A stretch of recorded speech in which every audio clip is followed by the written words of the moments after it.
दोस्तों, अगर आप भी मोहम्मद शमी को एक शानदार गेंदबाज मानते हैं तो हमारी इस वीडियो को लाइक जरूर कीजिएगा। दोस्तों, ईडन गार्डन्स के मैदान पर गेंद और बल्ले के बीच हुआ ऐसा घमासान, पलट गया आईपीएल के 16 सालों का इतिहास। कोलकाता की तूफानी शुरुआत का मुंह तोड़ जवाब देते हुए गुजरात के गेंदबाजों ने मचा दी तबाही। तो आखिर क्या कुछ हुआ इन दोनों टीमों के बीच महामुकाबले में, जिसे देखने वाले दांतों तले उंगलियां दबाने पर मजबूर हो गए। कैसे चौके छक्कों की बारिश बनी गेंदबाजों की कब्रगाह, सब कुछ हम आपको अपने इस वीडियो में दिखाएंगे। लेकिन उससे पहले आपको क्या लगता है, शुभमन गिल और रहमतुल्लाह गुरबाज में कौन सबसे शानदार ओपनर है? हमें अपने जवाब कमेंट में जरूर बताइएगा। दोस्तों, कोलकाता के ईडन गार्डन में होम टीम के सामने गुजरात की चुनौती थी। पिछली बार जब दोनों टीमों का आमना सामना हुआ था तो नया इतिहास रिंकू सिंह ने लिखा था। उसी का बदला लेने के इरादे से डिफेंडिंग चैंपियन गुजरात उनके सामने उतरने जा रही थी। पूरा स्टेडियम खचाखच भरा हुआ था। दर्शकों में जोश और रोमांच की कोई कमी नहीं थी। इस महामुकाबले में जब सिक्का उछला तब हार्दिक पांड्या ने टॉस जीतकर पहले गेंदबाजी का फैसला किया।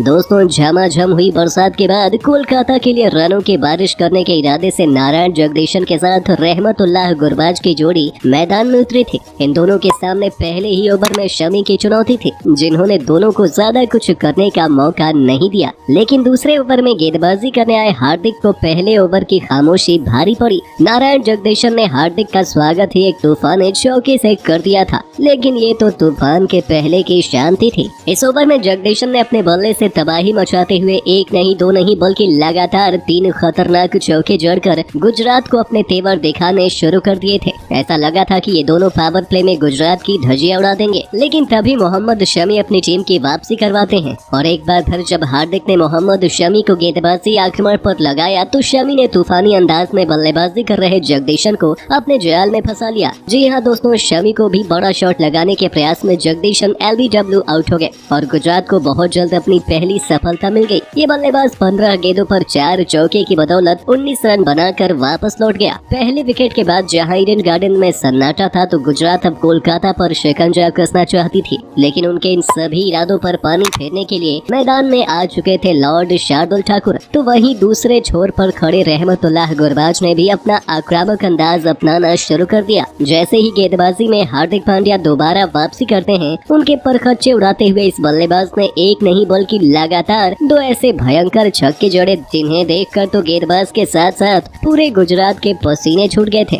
उन 2 तूफानी छक्कों ने ईडन गार्डन्स में जोश की एक नई लहर दौड़ा दी थी। लेकिन ये इतने में ही कहां रुकने वाले थे। हार्दिक के बाद अब बारी थी शमी की, जिनका स्वागत ही अगले ओवर में गुरबाज ने खतरनाक चौके से कर दिया था। हालांकि शमी भी वापसी के लिए ही जाने जाते हैं, लेकिन इस बल्लेबाज ने मोहम्मद शमी के सिर के ऊपर से इतना खतरनाक छक्का लगाया कि गेंदबाज की तो आंखें फटी की फटी रह गई। वो अपनी आंखों पर भरोसा नहीं कर पा रहे थे। तो वहीं कोलकाता की पारी रॉकेट की रफ्तार से आगे बढ़ने लगी थी। ये किसी भी गेंदबाज पर रहम करने को तैयार नहीं थे और पावर प्ले का बखूबी फायदा उठा रहे थे। पर दोस्तों, दूसरे छोर से उन्हें अपने साथी का साथ नहीं मिल पाया। शार्दुल ठाकुर भी एक बड़ा शॉट खेलना चाहते थे, लेकिन शमी को बाउंड्री के बाहर भेजना बच्चों का खेल नहीं है। शार्दुल ठाकुर का बेहद ही शानदार कैच मोहित शर्मा ने लपक कर अपनी टीम को दूसरी सफलता दिलाई और कोलकाता का ये मास्टर प्लान तो पूरी तरीके से फ्लॉप साबित हो गया। जहां शार्दुल ठाकुर 4 गेंद खेल पाए थे और बिना खाता खोले ही पवेलियन लौटने पर मजबूर हो गए।